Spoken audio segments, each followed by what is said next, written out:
Hello, this is Mrs. Smith from DT. Within the DT department, we've been talking about the end of year assessment. Traditionally, within a year, you would complete 4 material areas. So you do food, electronics, design for the built environment, and design technology. Within each material area, you would do a certain amount of subject knowledge, and at the end of the year, you would complete an end of year exam that included all 4 material areas in it. Obviously, this isn't a traditional year. Most of you have done sort of 2.5 of the material areas, and in most cases, all of the paperwork for those material areas you've completed are being kept in school. So what we did was we looked at the way we would assess GCSEs, and within all 3 of the GCSEs we teach, there is what they call the NEAs. And now NEA stands for Non-Examined Assessment. Traditionally, we would call it coursework. And this is a skills-based assessment that requires you to do some sort of preparation, research and preparation work, and then demonstrate a skill. So what we've decided is for the end of year assessment, we want you to do a little mini skills-based task looking at additive manufacture. Now, I'm going to run through what it is you need to do in this video. If you do have any questions, would you please make sure you email me, ejsmith@wgsb.co.uk, which is what it tells you in the assignment instructions, because I'm the person, we need one person to answer questions so everybody gets the same feedback for their end of year assessment. So, the whole project, Additive Manufacture, it's about 3D printing. Additive Manufacture is the generic name for 3D printing. And we're actually just going to ask you to complete the first part of this booklet for your end of year assessment. Okay, so I'm going to look at the different pages that you need to look at for the end of year assessment. The booklet does continue because when you've completed your end of year assessment, we'd like you to complete the booklet as your home learning for the rest of this school year. So additive manufacture, as I say, is 3D printing. There are lots of different types of 3D printing, and that's what you need to start by researching. So on the second page of your booklet, you've got your project overview, and it shows you here that you're going to be looking once again at the Focus e-learning resource. You're going to select videos. You're going to select 3D printing or printing 3D, and then you need to have a look at the videos that are in there. I've recommended the videos I think are the most interesting and give you the widest range of information. There are more videos. You can watch more. You can go onto YouTube and you can watch videos about what the best 10 3D printed products you could ever print are and all this sort of stuff. Information here tells you how to access the Focus e-learning, but hopefully you've been on there loads of times. You know how to do that. And as I say here, it tells you which of the videos I'm recommending you watch. It's not a compulsory, but to get a good set of ideas. Okay, so this is part of your research. You are looking at things that currently get 3D printed, and you can expand it beyond there, but this is your starting point. The next page asks you to record some of your research. So what I'd like you to do literally is, having looked at however many different things, it's got to be at least 6, looked at loads of different things that are 3D printed, I'd like you to copy and paste an image of your 6 favourite things, the things you think are the best 3D printed items, into this page, and then underneath I'd like you just to say why you think that particular object is interesting. So that's your research task, looking at 3D printing or additive manufacture, finding out all about it and letting us know which 6 things that you have found out about you think are the most interesting and why. The next page is looking at the challenge itself. Now, the challenge is the long-term task of the project. So by the end of July, you will have come up with a design, and hopefully you've learned how to use Fusion 360, which is the drawing software, and you will have submitted your design for the Additive Manufacture Challenge by the end of July.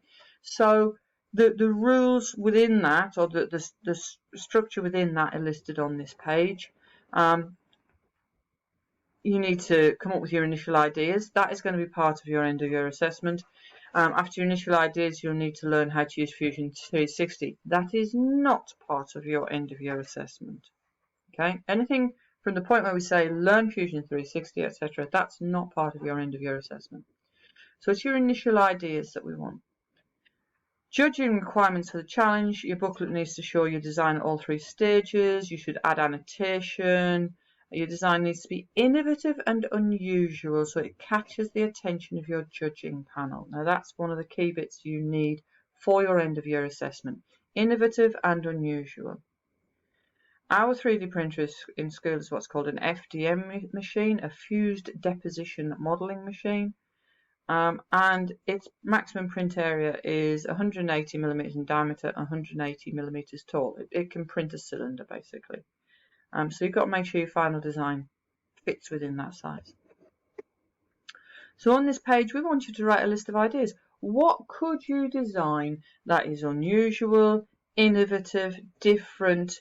Could it be something that you've seen the start of an idea on your research and you think you could develop it on, or you've seen it and it's suitable in this situation and you could change it slightly to make it good for that situation? Is this something completely new? What context is it in? Is it to help people? Is it to work with? Is it some sort of games or issue? Is it a sports thing? What could you design? And on this page, we just want you to write a list of the possible things that you could design. Next page, you've got this list, you've done your research, you've got your list. 2 or 3 things that you could actually have as your design. So these are your initial rough sketches, and this is the last part of your preparation for the end of your assessment. Your initial rough sketches, 2, 3, 4 different ideas of what it is that you could be designing, a few notes about the size, what it's for, any specific special features of the product. And that needs to be completed as the last thing before you do your end of year assessment. The main end of year assessment page is the one that on the title says assessment design, and up here I've put where the marks are going to be awarded. Now you will receive marks for your research and for your initial ideas, but they're only about 25% of the marks within the whole of the assessment.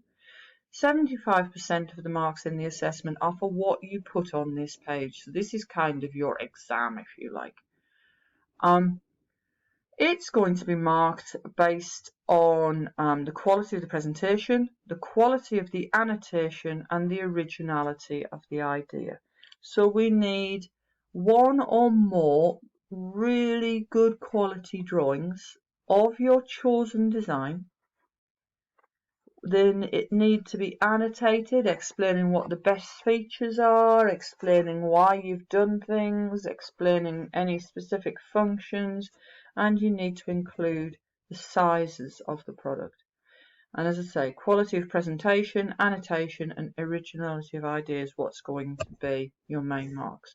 So that's it. That's the end of your assessment. At that point, you upload this work. The deadline for it is the 19th of June. So by the 19th of June, you upload your booklet with the work on pages 3, 4, 5, and 6 completed. When you've completed your end of year assessment and you're ready to start doing the rest of the work for the year, you then move on to slide 7, as it says up here. This is not part of your assessment. Slide 7 onwards is not part of your end of year assessment. This is the your DT work for the rest of the year, and you are looking at a software called Fusion 360. And you're going to once again go back to Focus e-learning, to videos. You're going to find the Fusion 360 tutorials, and you're going to go through, learn how to use the software. You will need to download the software onto your computer. It's an online software.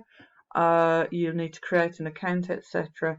It is free for people who have a WGSB email. So when you create your account, you must create it with your school email so that Fusion 360 systems can go, oh yeah, that's a school email, wgsb.co.uk, that's registered, and then you will be able to create your account.